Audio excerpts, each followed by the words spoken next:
বকর, উসমান, আলী, উমর সমস্ত সাহাবায়ে কেরাম মসজিদের মধ্যে নামাজ পড়ার জন্য অপেক্ষায় অবক্যমান। কিন্তু রাসূলের ঘুম ভাঙে না। রাসূল ঘুমিয়ে গেছেন। প্রতিদিন আজান যখন বেলাল বলে হাইয়া আলাস সালাহ,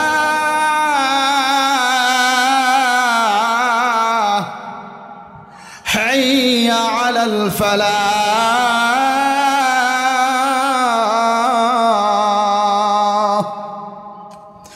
বেলাল হাবশী রাদিয়াল্লাহু তাআলা আনহু প্রতিদিন মসজিদের মধ্যে আজান দেয়। রাসূল পাক সাল্লাল্লাহু আলাইহি ওয়াসাল্লাম আজানের আগে আগে মসজিদের মধ্যে চলে আসেন। একদিন আজান হয়ে গেছে, রাসূলের ঘুম ভাঙে না। কোনো সাহাবীর ক্ষমতা নাই, কোনো সাহাবীর সাহস নাই রাসূলের ঘুম ভাঙাবে। সমস্ত সাহাবায়ে কেরাম আবু বকরের কাছে গেল। আবু বকর, মুহাম্মদ রাসূলুল্লাহ সাল্লাল্লাহু আলাইহি ওয়াসাল্লাম হলেন আপনার মেয়ের জামাই, ফাতেমার মেয়ের জামাই, আয়েশার জামাই। আবু বকর, আজান হয়ে গেছে, নামাজের সময় হয়ে গেছে, আপনি রাসূলকে গিয়া ঘুম ভাঙার নামাজ পড়বেন। আবু বকর বলল, সাহাবায়ে কেরাম, মুহাম্মদ রাসূলুল্লাহ বিশ্বনবী, খাতামুন নবীন, সাইয়্যিদুল মুরসালিন আমার মেয়ের জামাই হতে পারে, কিন্তু রাসূলের সাথে সম্পর্কের বেলায়, আমার সম্মানের বেলায় আলাদা। রাসূলের ঘুম ভাঙানোর মতো ক্ষমতা আমি আবু বকরের নাই। এবার আবু বকর বলে, উমর, রাসূল তো ঘুমায় গেছে, আজান হয়ে গেছে, নামাজের সময় হয়ে গেছে, তোমার সাহস বেশি, তুমি কাফেরদের সামনে হুঙ্কার মারো। উমর রে, যাও রাসূলের ঘুম ভাঙাও। উমর বলে, ও সাহাবায়ে কেরাম, ও ভাই আবু বকর, আমি কাফেরদের সামনে জিরো, আমি কাফেরদের সামনে হিরো হতে পারি, কিন্তু বিশ্ব নবীর সামনে আমি জিরো। সুবহানাল্লাহ। কোন সাহাবীর ঘুম ভাঙানোর সাহস নাই। এবার আবু বকর বলে, উমর বলে আলীকে ধরলো, আলী, আপনি তো বিশ্ব নবীর মেয়ের ফাতেমার জামাই, ও আলী জান গো, বিশ্ব নবীর ঘুম আপনি ভাঙান। আলী বলে, ও আবু বকর, ওমর, আমি বিশ্ব নবীর জামাই হতে পারি, মেয়ের জামাই হতে পারি, কিন্তু রাসূলের ঘুম ভাঙানোর ক্ষমতা আমার নাই। এবার উসমানকে ধরা হলো। উসমানও সেম কথা বললেন, না না না, বিশ্ব নবীর ঘুম ভাঙানোর ক্ষমতা আমার নাই, কারণ রাসূলের সম্মান আকাশ চাইতে আরো বেশি, পৃথিবীর চাইতে আরো বেশি। আল্লাহ তাআলা এমন সম্মান রাসূলকে দিয়েছেন, এই রাসূলের ঘুম ভাঙানোর মতো ক্ষমতা আমার নাই। এবার কি করা হবে? সবাই গেল বেলালের কাছে। বেলাল রে, তুমি হইলা মসজিদে নববীর মুয়াজ্জিন, তুমি হইলা ওই মসজিদের মুয়াজ্জিন, সমস্ত মুসল্লিদেরকে মসজিদে আনার দায়িত্ব হইল তোমার। এবার আমরাও বকর পারবো না, উমরও পারবো না, আলীও পারবে না, উসমানও পারবে না। ও বেলাল, তুমি রাসূলের ঘুম ভাঙাও, রাসূল তো নামাজ পড়তে হবে। সুবহানাল্লাহ। বিসমিল্লাহির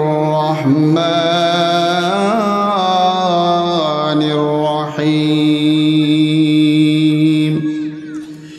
ইন্নাশ সালাতা তানহা আনিল ফাহশাই ওয়াল মুনকার।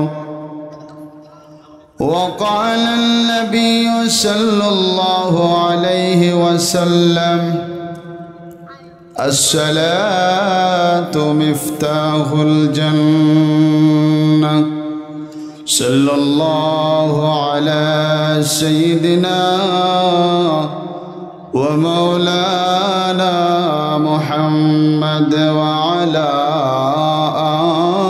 آله وأصحابه وسلم. صلى الله على سيدنا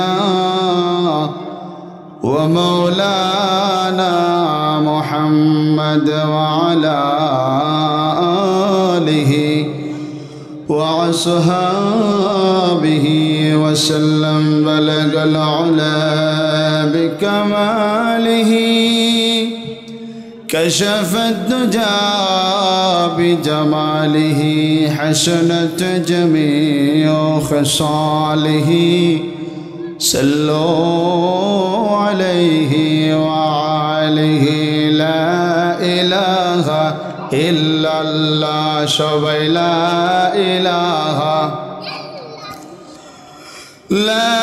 إله إلا الله لا إله إلا الله لا إله আল্লাহ মাবুদ প্রভু আমাদের রাসূল ইয়া রাব্বি নবী আমাদের আল্লাহ মাবুদ প্রভু আমাদের রাসূল ইয়া রাব্বি নবী আমাদের কুরআন হাদিস পথ আমাদের কুরআন হাদিস পথ আমাদের কণ্ঠে সবার এই কালেমা লা ইলাহা ইল্লাল্লাহ সবাই লা ইলাহা لا إله إلا الله لا إله إلا الله لا إله আমরা মুসলিম সবে ভাই ভাই কেউ ছোট কেউ বড় চুনে চুনাই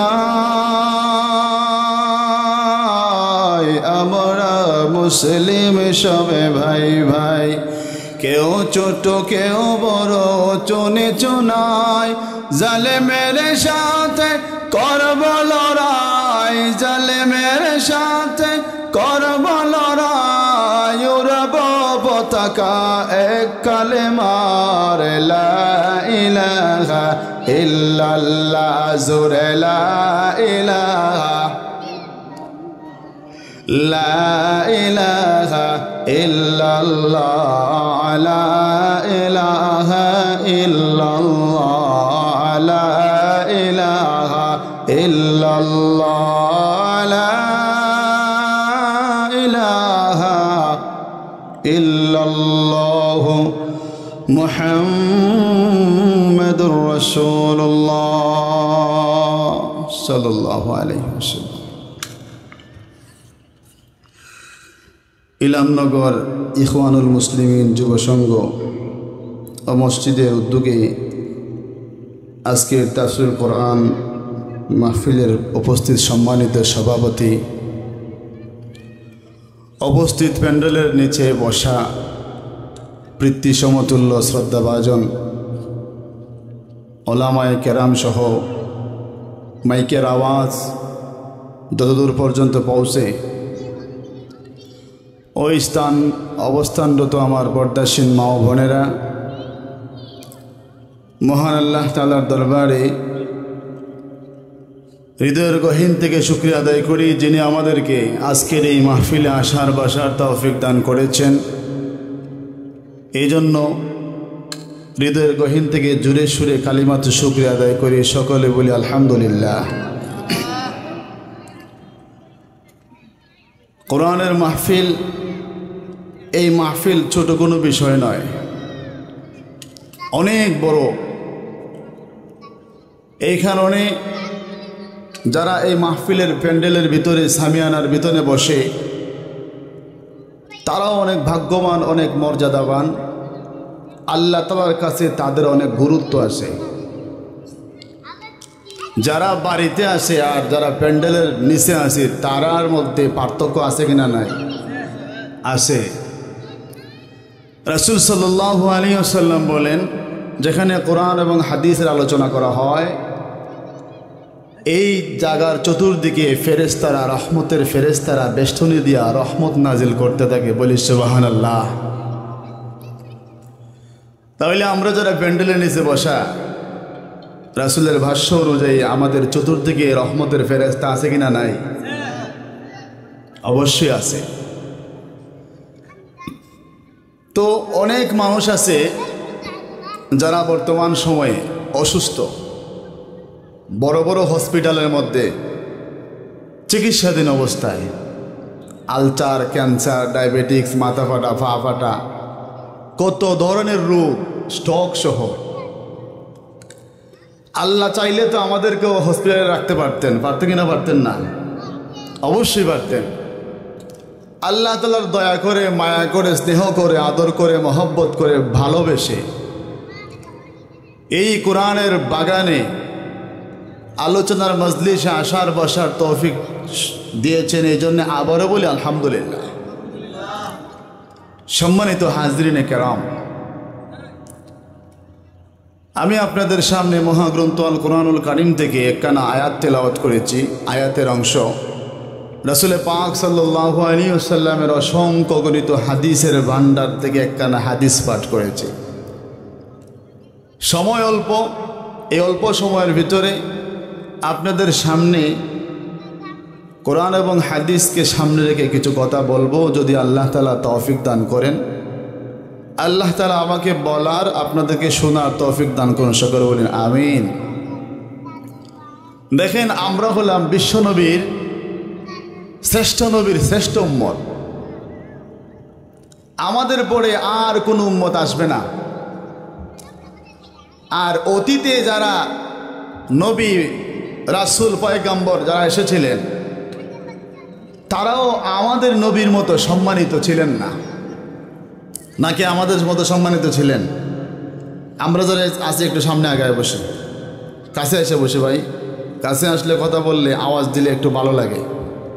যারা চেয়ারের মধ্যে আছে, ছোট যারা আছে, মেহরবানি করে সামনে চলে আসে। তো দুনিয়ার মধ্যে আল্লাহ তাআলা অসংখ্য গণিত নবী পয়গম্বর প্রেরণ করেছেন। সবাইকে মানব জাতির কল্যাণের জন্য। বলি সুবহানাল্লাহ।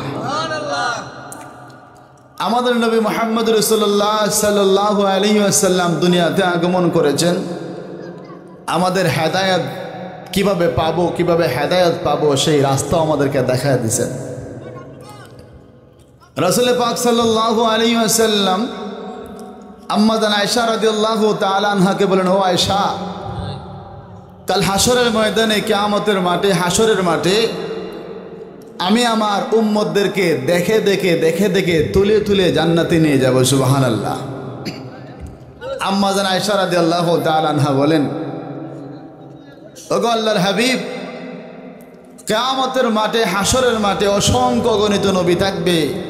এই সমস্ত নবীদের অসংখ্য গণিত উম্মত থাকবে। এই সমস্ত উম্মত দেখে আপনার এই মুহাম্মদী উম্মতদেরকে আপনি কিভাবে বাঁচবেন, কিভাবে দেখবেন, কিভাবে বাছাই করে জান্নাতে নেবেন? রাসূল পাক বলেন, ও আয়েশা, হাসরের মাঠে আমার উম্মতের চেহারার মধ্যে নূর চমকাবে। সুবহানাল্লাহ বলে। আম্মা জান আয়েশা বলেন, নূর চমকাবে? ও আয়েশা, বিশাল বড় একটা ঘোড়ার যদি পাল থাকে, ওই ঘোড়ার পালের মধ্যে যদি সমস্ত ঘোড়া এক কালার থাকে আর একটা ঘোড়া সাদা থাকে, দূর থেকে চেনা যাবে কিনা? চেনা যাবে না? যাবে। রাসূল বলেন, আমার যে সমস্ত উম্মতেরা নামাজ পড়বে, নামাজ পড়ার কারণে মুখের মধ্যে, হাতের মধ্যে ওযুর পানি লাগাবে, এই ওযুর পানি টপ টপ করে পড়বে, সাথে সাথে তাদের গুনাহও ঝরে পড়বে। সুবহানাল্লাহ। এবং ওই অঙ্গগুলা তাদের নূর চমকাতে থাকবে। আর হাজার হাজার কোটি কোটি মানুষের সামনে আমি আমার উম্মতদেরকে নূর চমকানি থেকে চিনব, বলবো, ওই যে আমার উম্মত, তুমি দাঁড়াও, ওই যে আমার উম্মত, তুমি দাঁড়াও, যাও জান্নাতে চলে যাও। সুবহানাল্লাহ। তো রাসূল সাল্লাল্লাহু আলাইহি ওয়াসাল্লামের একজন সাহাবী ছিল, নতুন ইসলাম ধর্ম গ্রহণ করছেন। উনি রাসূলকে বললেন, ওগো আল্লাহর হাবিব, আমি ইসলাম ধর্ম গ্রহণ করব, শর্ত হইল আমি নামাজ পড়ব না। কি করব না? নামাজ পড়ব না। রাসূল বললেন, আচ্ছা ঠিক আছে, তুমি নামাজ পড়বে না, কালেমা গ্রহণ করো। এই ব্যক্তি কালেমা জপে মুসলমান হয়ে গেছে। এবার সাহাবায়ে কেরাম মসজিদের মধ্যে নামাজ পড়ে, আর ওই ব্যক্তি, ওই সাহাবীটা নামাজ না পড়া মসজিদের বারান্দায় মাঠে হাঁটাহাঁটি করে। এরপরে একদিন আলী রাদিয়াল্লাহু তাআলা আনহু নামাজ পড়তেছেন, ওযু করতেছেন নামাজ পড়ার জন্য। বলে, ও আলী, তুমি অজু করো কেন, কিসের জন্য? আলী বলেন, আমার রাসূল বলেছেন যারা অজু করবে অজুর পানি যে জায়গার মধ্যে লাগবে ওই জায়গাটা হাসরের মাঠে নূর চমকাবে, রাসূল নূর দেখে দেখে আমাদেরকে চিনে নেবেন। সুবহানাল্লাহ। ওই সাহাবী বলল, তাহলে ঠিক আছে, আমি আজকের থেকে আলী শোনো, আমি শুধু অজু করব না, হাত ধুইব না, মুখ ধুইব না, পাও ধোবো না, আমি ওজুর নিয়েতে 5 ওয়াক্ত আজান হলে গোসল করব। সুবহানাল্লাহ। যাতে করে হাসরের ময়দানে আমার সমস্ত শরীর নূরে চমকায়। সুবহানাল্লাহ জুড়ে বলি। তো এই নবী আমাদের জন্য মুক্তির জন্য, গুনাহ মাফের জন্য নামাজ নিয়ে এনেছেন। আল্লাহ রাব্বুল আলামিন কোরআনুল কারীমের মধ্যে বলেন, ইন্নাস সালাতা তানহা আনিল ফাহশাই ওয়াল মুনকার, নিশ্চয়ই নামাজ সমস্ত রকমের খারাপ কাজ থেকে বিরত রাখে। নিশ্চয়ই নামাজ সমস্ত কাজ থেকে কি করে? বিরত রাখে।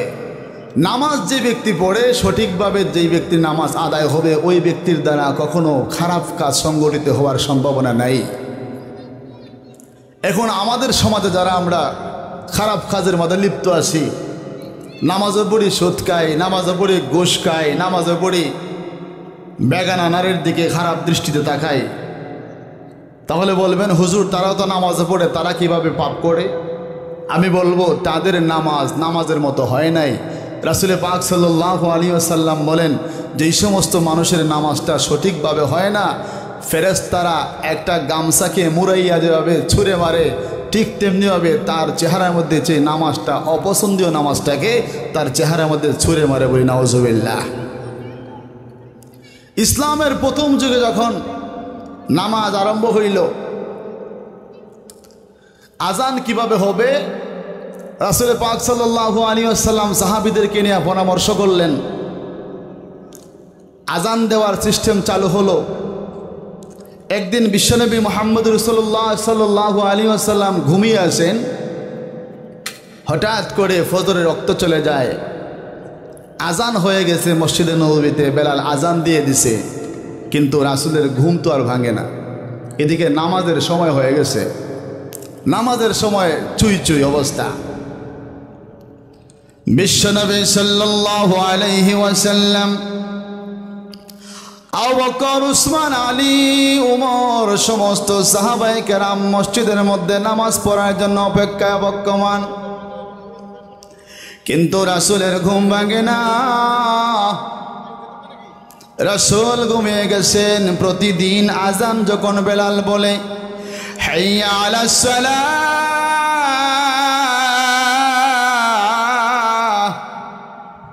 হাইয়া আলাল ফালাহ,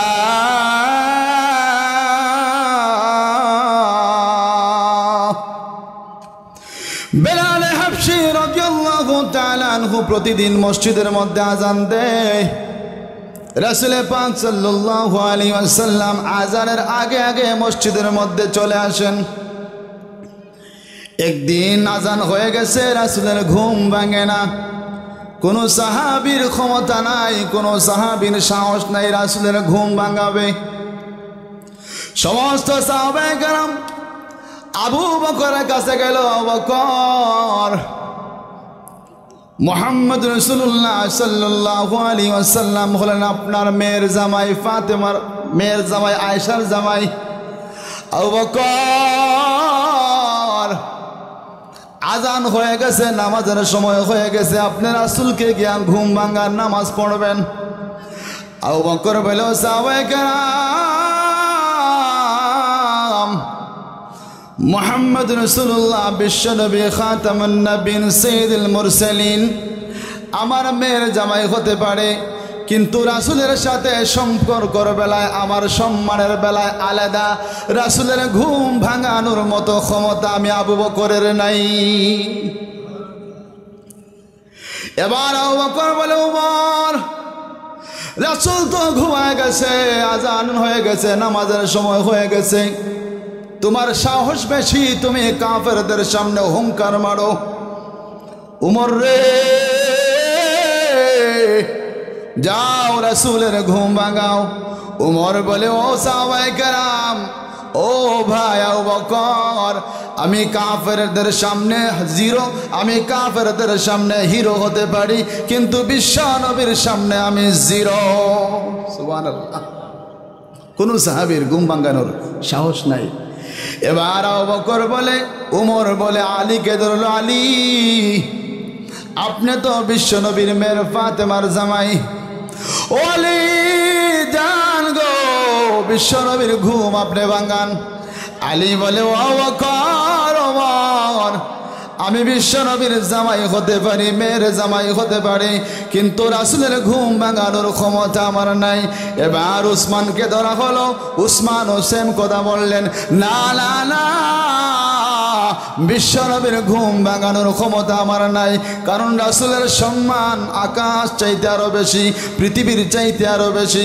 আল্লাহ তাআলা এমন সম্মান রাসূলকে দিয়েছেন, এই রাসূলের ঘুম ভাঙানোর মতো ক্ষমতা আমার নাই। এবার কি করা হবে? সবাই গেল বেলালের কাছে।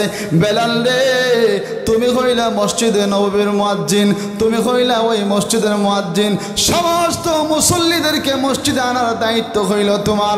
এবার আমরাও বকর পারবো না, উমরও পারবো না, আলীও পারবে না, উসমানও পারবে না। ও বেলাল, তুমি রাসূলের ঘুম ভাঙাও, রাসূল তো নামাজ পড়তে হবে। সুবহানাল্লাহ। এবার বেলাল পড়ছে না বিপদ, বেলাল পড়ছে না বিপদ। মুয়াজ্জিন সাহেবের দায়িত্ব কি? আজান দিব, মানুষের মসজিদের মধ্যে ডাকবো।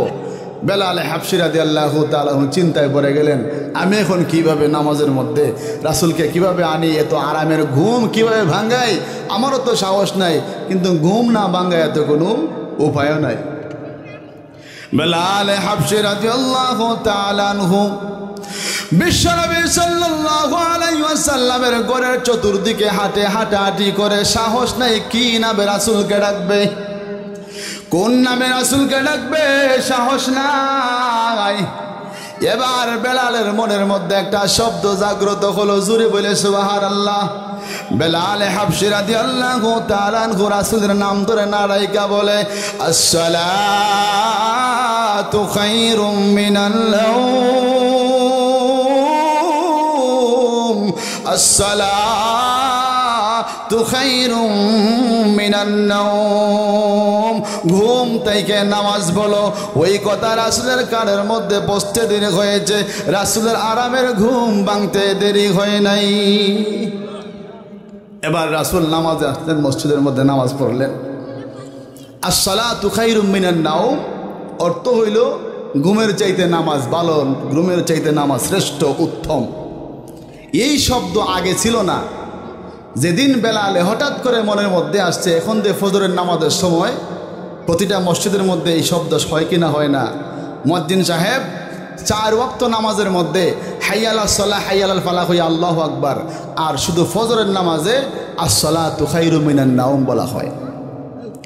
এবার আমার আপনার নবী মুহাম্মদ রাসূলুল্লাহ সাল্লাল্লাহু আলাইহি ওয়াসাল্লাম মসজিদে নববীর মধ্যে নামাজ পড়ে সাহাবীদেরকে নিয়ে বসে আছেন। রাসূল পাক সাল্লাল্লাহু আলাইহি ওয়াসাল্লাম বেলালের দিকে তাকায়, কিন্তু বেলালের দিকে যতবার তাকায় বেলাল মুখটারে লুকায় নেয়, অন্য সাহাবীর পিছনে গিয়ে দাঁড়ায়। রাসূল যেদিকে তাকায় বেলাল সেদিকে চলে যায়, রাসূল যেদিকে তাকায় বেলাল সেদিকে অন্যদিকে চলে যায়। এবার রাসূল বলে, বেলাল, আবু বকর রে, কে আমার ঘুম ভাঙাইছো? আবু বকর বলে, ও আল্লাহর হাবিব, আপনার ঘুম ভাঙানোর মতো সাহস আমার নাই, তাহলে কে আমার ঘুম ভাঙাইছে? আলী রে, তুমি কি আমার ঘুম ভাঙাইছো? আলী বলে, না না না, আমি আপনার ঘুম ভাঙাই নাই।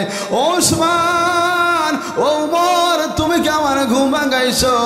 তারা বলে, না গো রাসূলুল্লাহ, আপনার ঘুম ভাঙানোর ক্ষমতা আমাদের নাই, আপনি তো আরামে ঘুমাইছেন, আপনার আরামের ঘুম কিভাবে ভাঙায়? আপনার বেলালে আপনার ঘুম ভাঙাইছে। আরো জোরে বলি সুবহানাল্লাহ। এবার রাসূল ভাই, বেলাল দাঁড়াও। বেলালের চক্ষু দিয়ে পানি বের হয়ে গেছে, না জানি আজকে কোন অপরাধ করেছি। রাসূলের ঘুম ভাঙ্গাইয়া বেলালের চক্ষু দিয়ে টিপ টিপ করে পানি পড়ে, আর বিশ্বনবীর জবান দিয়া আনন্দ দেখা যায়। বিশ্বনবী সাল্লাল্লাহু আলাইহি ওয়াসাল্লাম বেলালকে বলে, বেলাল তুমি দাঁড়াও, তুমি আমার ঘুম ভাঙ্গাইছো। বেলাল বলে, আল্লাহর হাবিব আমার তো সাহস নাই, উমরের যেখানে সাহস নাই, আবু বকরের যেখানে সাহস নাই, উসমানের যেখানে সাহস নাই, আলীর যেখানে সাহস নাই, তারা আমারে জোর করিয়া মুয়াজ্জিনের দায়িত্ব দিছে। মুয়াজ্জিনের দায়িত্ব হইল মুসল্লির ঘুম ভাঙানো। ও আল্লাহর হাবিব আমি আপনার ঘুম ভাঙাইছি। রাসূল বলেন, বেলাল রে কোন শব্দ দিয়া তুমি ঘুম ভাঙাইছো? বেলাল বলে, ও আল্লাহর হাবিব আমি হঠাৎ করে কি নামে আপনারে ডাকবো, কিভাবে আপনার ঘুম ভাঙাইবো ওই কথা চিন্তা করতেছিলাম। হঠাৎ করে আমার মনের মধ্যে একটা শব্দ জাগ্রত হয়েছে, আসসালাতু খায়রুম মিনান নাওম, আসসালাতু খায়রুম মিনান নাওম। রাসূল বলেন, ও বেলাল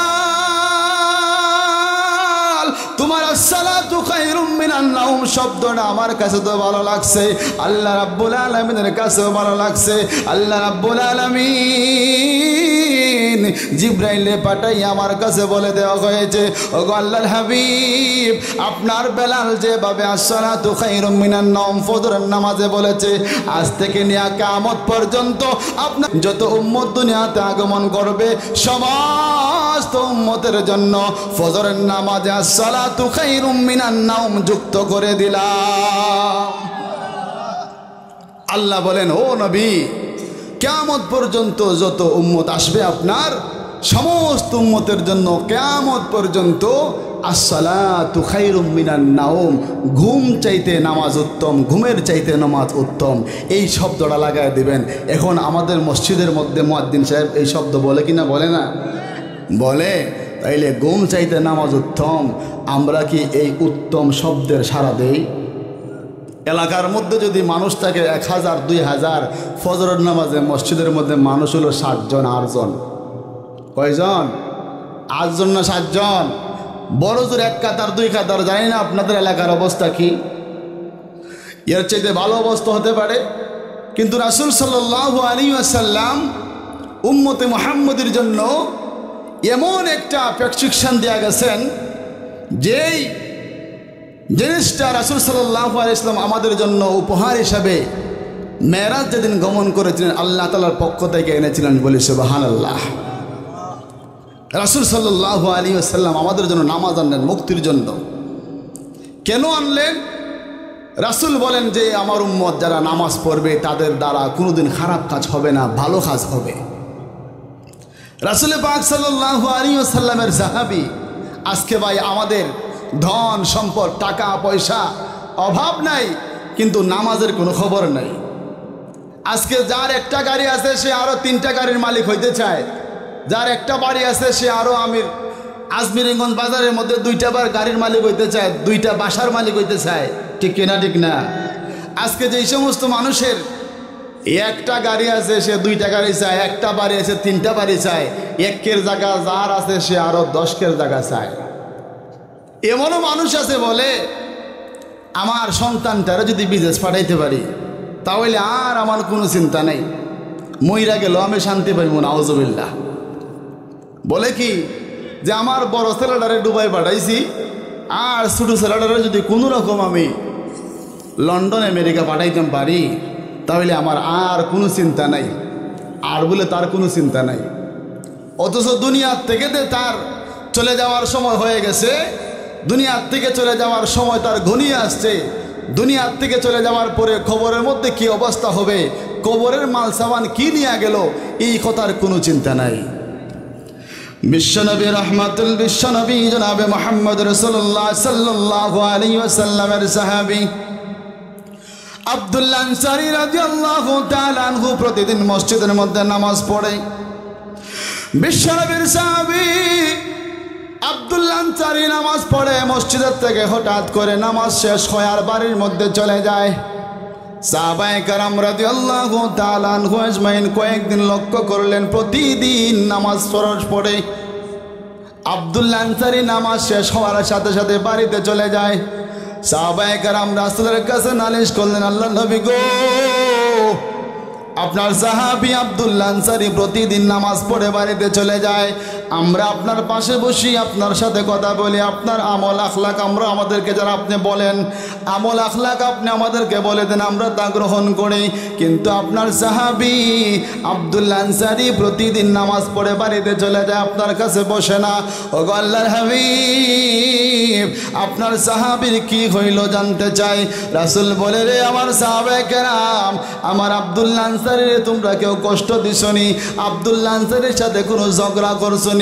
সাহাবায়ে কেরাম বলেন, না না না, আপনার রাসূল গো, আপনার আব্দুল্লাহ আনসারীর সাথে আমরা কোনো রকমের বেয়াদবি করি নাই, কোনো রকমের ঝগড়াঝাটি করি নাই, আমরা সমস্ত সাহাবায়ে কেরাম ভাই ভাই হিসেবে চলাফেরা করি।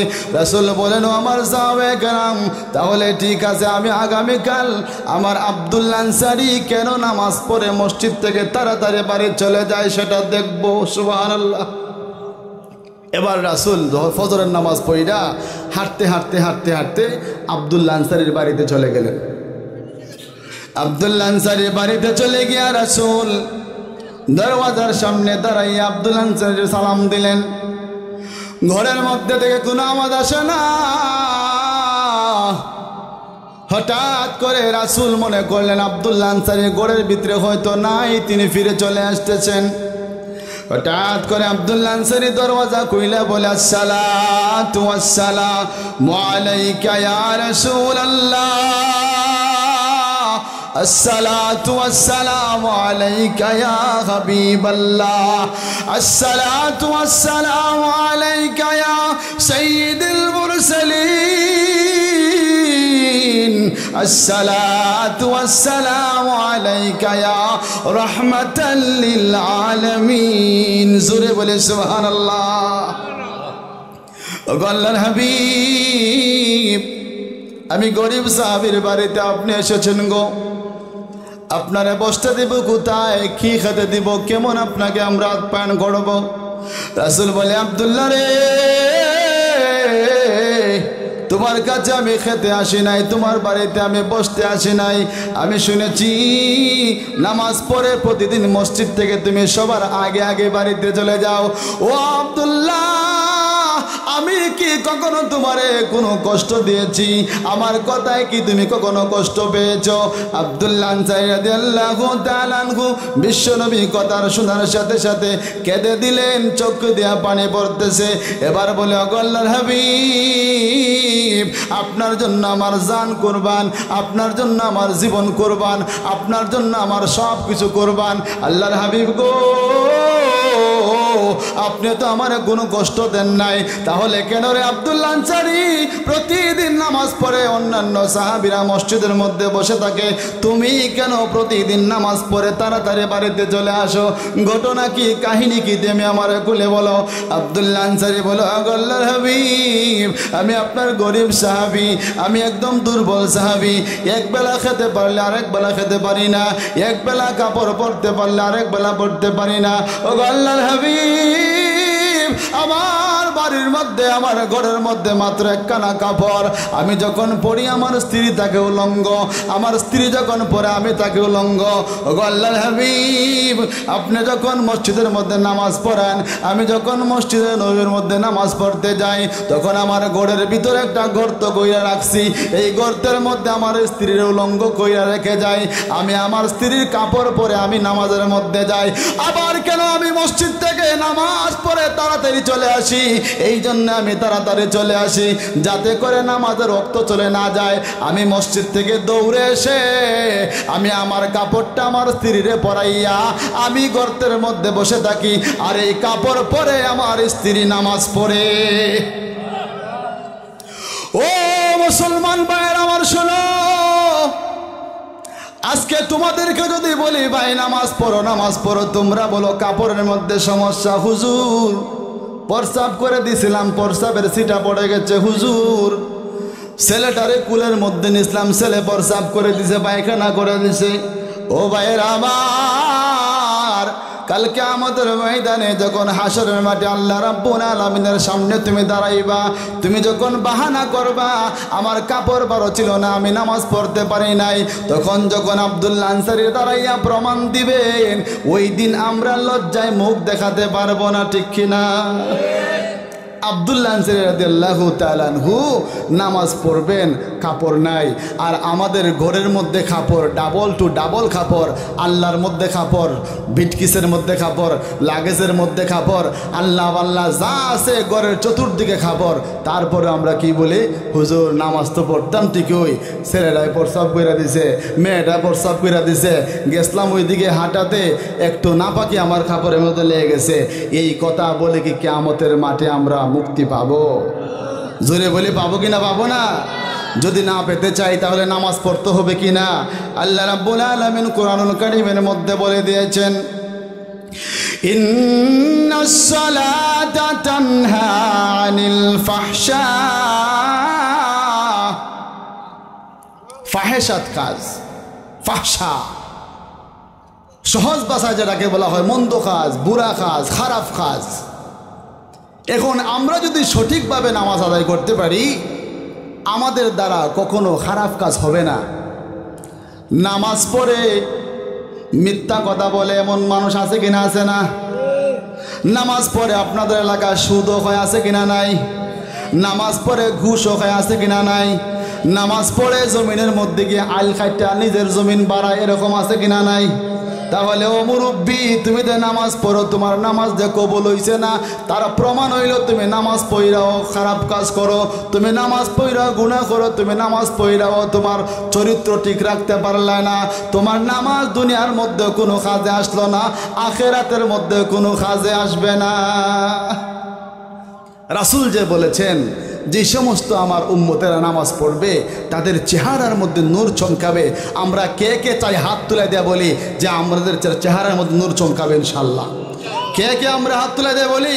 ও ভাইয়ের আমার, যদি চেহারার মধ্যে নূর চমকাতে চান তাহলে নামাজ পড়তে হবে না ছাড়তে হবে?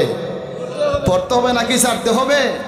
পড়তে হবে। রাসূল সাল্লাল্লাহু আলাইহি ওয়াসাল্লাম আমাদের জন্য কতটা সহজ করে দিয়েছেন। আমাদের জন্য নামাজ সর্বপ্রথম ছিল 50 ওয়াক্ত। কয় ওয়াক্ত ছিল আপনারা জানেননি? কয় ওয়াক্ত ছিল? কয় ওয়াক্ত ছিল? 50 ওয়াক্ত। আল্লাহ রাসূল যখন মেরাজের রাত্রে গেলেন, মেরাজের রাত্রে যখন গেলেন, হঠাৎ করে দেখেন জান্নাত জাহান্নাম যখন রাসূল ভ্রমণ করতেছেন, ওই সময় পায়ের শব্দ শোনা যায়। বলি সুবহানাল্লাহ। রাসূল পাক সাল্লাল্লাহু আলাইহি ওয়াসাল্লাম জান্নাতের মধ্যে হাঁটাহাঁটি করতেছেন। জিবরাইল আলাইহিস সালাতু ওয়াস সালাম রাসূলকে জান্নাত জাহান্নাম ঘুরে ফিরে দেখাইতেছেন। রাসূল গো, ওই দেখো, এটা হইল জাহান্নাম, ওইটা হইল জান্নাত। রাসূল যখন জান্নাতের মধ্যে হাঁটতেছেন, হঠাৎ করে রাসূলের কানের মধ্যে আওয়াজ আসলো, কে যেন জান্নাতের মধ্যে রাসূলের আগে আগে হাঁটে, পায়ের আওয়াজ শোনা যায়। জোরে বলি সুবহানাল্লাহ। রাসূল শুনতেছেন কে যেন রাসূলের সামনে হাঁটে। হাঁটলে একজন মানুষের আওয়াজ শোনা যায় কিনা? যায় না। রাসূল আওয়াজ শুনতেছেন, পায়ের আওয়াজ শুনতেছেন। রাসূল বলেন, ও জিবরাইল, আমি হাঁটতেছি আমার সামনে দিয়া, কে যেন হাঁটতেছে, পায়ের আওয়াজ আমি শুনতে পাইতেছি। জিবরাইল রে, এই জান্নাত জাহান্নাম আমার আল্লাহ তাআলা দেখাইবার জন্য এনেছেন। আমি আছি আর তুমি আসো, তোমার তো পায়ের কোনো আওয়াজ হই নাই, তুমি ফেরেশতা, আর আমি তো হাঁটতেছি, আমার আওয়াজ তো আমি বুঝেই না, কিন্তু আরেকজন তৃতীয় পক্ষ একজনের পায়ের আওয়াজ শোনা যায়। ওরে জিবরাইল, এটা তো দুনিয়া না, এটা তো মক্কা না, এটা তো মদিনা না, এটা তো আরাফার ময়দান না। ওরে জিবরাইল, জান্নাতের মধ্যে কার পায়ের আওয়াজ শোনা যায়? ও জিবরাইল রে, কার আওয়াজ শোনা যায়? জিবরাইল বলে, ওগো আল্লাহর হাবিব, ওগো আল্লাহর রাসূল, এটা কোনো যেন তেন কোনো মানুষের পায়ের আওয়াজ না, আপনার কালো সাহাবী বেলালের পাওয়ার আওয়াজ। আরো আসতে হই সুবহানাল্লাহ। রাসূল সাল্লাল্লাহু আলাইহি ওয়াসাল্লাম জান্নাতের মধ্যে বেলালের পায়ের আওয়াজ শুনছেন কেন? কেন বেলালের পায়ের আওয়াজ শুনেছেন? রাসূল যখন জান্নাতের মধ্যে গেলেন, জাহান্নামের মধ্যে গেলেন, মেরাজ যখন হলো, রাসূল পাক সাল্লাল্লাহু আলাইহি ওয়াসাল্লাম যখন আল্লাহ তাআলার সাথে আলোচনা করে মেহমানদারি করে যখন দুনিয়ার মধ্যে ফিরে আসবেন, আল্লাহ রাব্বুল আলামিন বলেন, ও আমার হাবিব, এই পর্যন্ত কোনো নবীকে আমার এত কাছে আমি আনি নাই। ও আল্লাহর হাবিব, ও বিশ্বনবী জনাবে মুহাম্মদ রাসূলুল্লাহ, ও বন্ধু আমার, আপনি আমার এখানে এসেছেন, যাওয়ার বেলায় আপনাকে আমি কি দিব বলেন? আপনি আমার কাছে কি চান? সুবহানাল্লাহ। আমাদের বাড়িতে যখন আমাদের মেয়েরা থাকতে আসে, বেড়াইতে আসে, 1 সপ্তাহ 2 সপ্তাহ 3 দিন 4 দিন থাকার পরে বাড়ির থেকে যাওয়ার পরে গাছের সবচাইতে বড় ফসলটা, গাছের কাঁঠালটা, গাছের আমটা, গাছের পেঁপেটা আমরা আমাদের মেয়েদেরকে দেয়া দেই কিনা? দেই না? এমনও আছে মেয়ে তাকে ডাকা, গাছের মধ্যে কাঁঠাল ধরছে, বাবায় মা রে, বাবা মা মেয়ে সারা সন্তানরে না খাওয়াইয়া কাঁঠালই খায় না। আছে কি না? আছে না? কয় আমার মেয়েটা, আমার ছেলেটা ঢাকা থেকে চাকরি করে, বিদেশে থাকে, হায় রে, ওইখানে কি খায় আর কি না খায় জানি না, গাছের মধ্যে কাঁঠাল পাকছে, খাওয়ার মতো কোনো মানুষ নাই, আমার সন্তান রে তুই এত আমার মুখে দিয়ে খাবার যায় না। তো রাসূল বললেন, ও আমার হাবিব, আপনারা আমি স্বাগতম জানাইয়া আমার কাছে আপনারা আমি এনেছি, এর আগে কোনো নবীরে আমি এত কাছে আনি নাই। এখন যখন আপনি দুনিয়ার মধ্যে যাবেন, আপনি আমার কাছে কি চান? আপনি যা চাইবেন আমি তাই দিব। সুবহানাল্লাহ বলে আপনি যদি আজমিরিগঞ্জের মজিদ খান এমপির বাড়িতে যান, মজিদ খানে যদি হয়, ভাই সাহেব আইসো তো কষ্ট কইরা, কিতা চাও খৌ, এই সময় কি ছোটো কোনো কিছু চাইবা? কইবা হ্যাঁ হ্যাঁ ভাই সাহেব, আমার তো ছেলেটা এই মাস্টার্স কমপ্লিট করে বইয়া রয়েছে, একটা চাকরি চাই। নিজের লাগে চাইবা না আরেক বাড়ির লাগে চাইবা? নিজের লাগে চাইবা, নিজের সন্তানের লাগে, নিজের লাগে। আল্লাহ তাআলার কাছে রাসূল গেলেন, আল্লাহ বলেন, নবী আপনি কি চান বলেন? আল্লাহ রাসূল বলেন, আমার উম্মতের গুনাহ মাফ করাইবার জিনিস চাই। সুবহানাল্লাহ। নবী বলেন, ও আল্লাহ,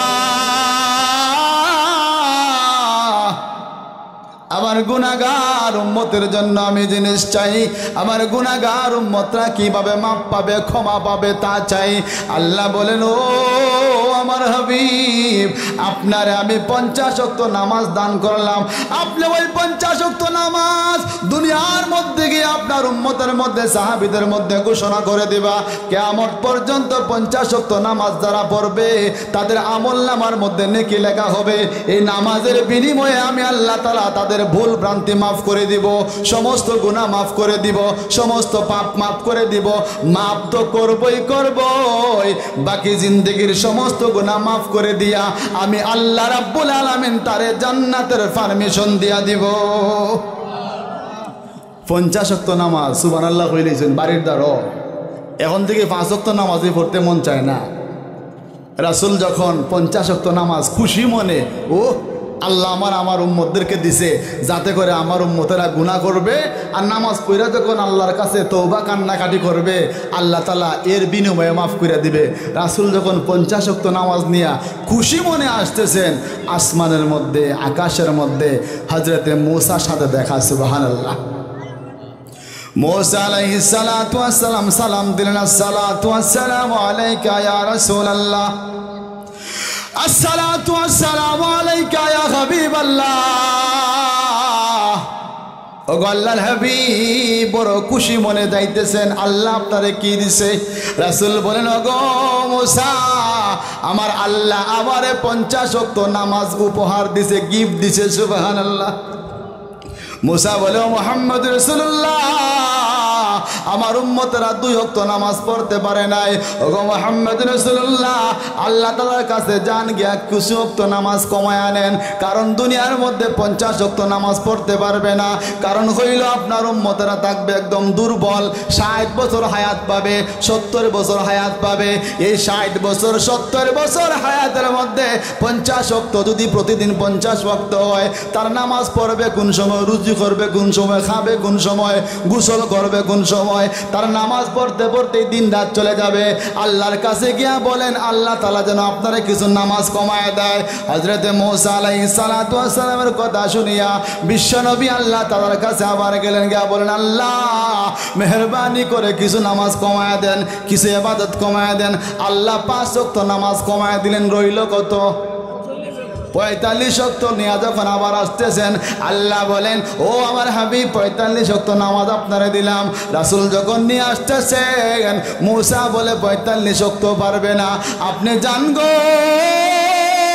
আল্লাহকে গিয়া বলেন আরো নামাজ কমায় দেওয়ার জন্য, কিন্তু আপনার উম্মতেরা এই 45 ওয়াক্ত নামাজ পড়তে পারবে না। আল্লাহ রাসূল আবার গেলেন, এইভাবে একবার দুইবার 9 বার গেলেন, 9 বার গেলেন, 9 9 45 ওয়াক্ত নামাজ, 45 ওয়াক্ত নামাজ আল্লাহ তাআলা কমায় দিলেন। এবার যখন মূসার কাছে আসলো 5 ওয়াক্ত নামাজ নিয়া, মূসা বলে ও আল্লাহর হাবিব 5 ওয়াক্ত নামাজ আপনার উম্মতেরা পড়তে পারবে না, কারণ তারা কেউ পাবে 60 বছর, কেউ পাবে 70 বছর, বড় জোর 80 বছর, 90 বছর, 100 বছর, এর উপরে তো সবাই হায়াত পাবে না। 5 ওয়াক্ত নামাজ তাদের জন্য কঠিন হয়ে যাবে। জান গো, আল্লাহকে গিয়া বলেন আল্লাহ তাআলা যেন আপনার আরো কিছু নামাজ কমায় দেয়। আমার হাবিব মনে মনে চিন্তায় পড়ে গেলেন, আমি 9 বার গেলাম, আল্লাহ তাআলা 5 5 করে 45 ওয়াক্ত নামাজ কমায় দিলেন। এবার যদি আমি আরেকবার যাই, আল্লাহ যদি ওই 5 ওয়াক্ত নামাজও কমায় দেয়, আমি আমার গুনাহগার উম্মতদের জন্য কি নিয়ে যাব? আল্লাহ রাসূল যখন চিন্তা করতেছেন, ভাবতেছেন, আল্লাহ রাব্বুল আলামিন জিবরাইলকে বললেন, ও জিবরাইল যাও রে যাও, আমার হাবিবের কাছে যাও, আমার বন্ধুর কাছে যাও। আমার বন্ধুকে গিয়া বলো কোনো টেনশন করতেন না, কোনো চিন্তা করতেন না, কোনো পেরেশানি যেন না করেন। আমার হাবিবকে গিয়া বলো তার উম্মতেরা যদি ওই 5 ওয়াক্ত নামাজ সঠিকভাবে পড়তে পারে, খালিস নিয়তে পড়তে পারে, সঠিকভাবে পড়তে পারে, আমি আল্লাহ রাব্বুল আলামিন 5 ওয়াক্ত নামাজ পড়ার কারণে তাদের আমলনামায় 50 ওয়াক্ত নামাজের সওয়াব দেয়া দিব। আসিল কত? 50 ওয়াক্ত, আর পাইলাম কত? 5 ওয়াক্ত সওয়াব কত ওয়াক্তের? 50 ওয়াক্তের। এখন এই সুবর্ণ অফার পাইয়াও যদি আমরা নামাজ না পড়ি, তাহলে 50 ওয়াক্ত নামাজ এখনও যদি এই অবস্থা হয়, 50 ওয়াক্ত নামাজ দিলে কি অবস্থা হইতো? ও ভাই, আল্লাহ রাসূল সাল্লাল্লাহু আলাইহি ওয়াসাল্লাম আমাদের জন্য দুনিয়ার মধ্যে তায়েফের ময়দানে মায়ের খাইছেন, রক্ত ঝরাইছেন কালেমার জন্য, ইসলামের জন্য, নামাজের জন্য, রোজার জন্য, এই সমস্ত জিনিসের জন্য। এখন আমরা যারা রাসূলের খাঁটি সুন্নি দাবি করি, খাঁটি মুসলমান দাবি করি, যদি আমরা রাসূলের এই 5 ওয়াক্ত নামাজ রীতিমতো সিস্টেম মতো, রাসূলের তরিকা মতো, আল্লাহর বিধান মতো পড়তে না পারি, তাহলে জিন্দিগি ভর নামাজ পড়ব, সুদ খাইব, নামাজ পড়ব, ঘুষ খাইব, নামাজ পড়ব, জমিনে গিয়ে আরেকজনের আল খাইটটা নিজের জমিন বাড়াইব, এই নামাজে কোনো লাভ হবে না। আল্লাহ রাব্বুল আলামিন যেন আপনারে আমারে 5 ওয়াক্ত নামাজ খুশুখুদুর সাথে পড়ার তৌফিক দান করেন। সকলে বলি আমিন। আসসালামু আলাইকুম ওয়া রাহমাতুল্লাহি ওয়া বারাকাতুহু।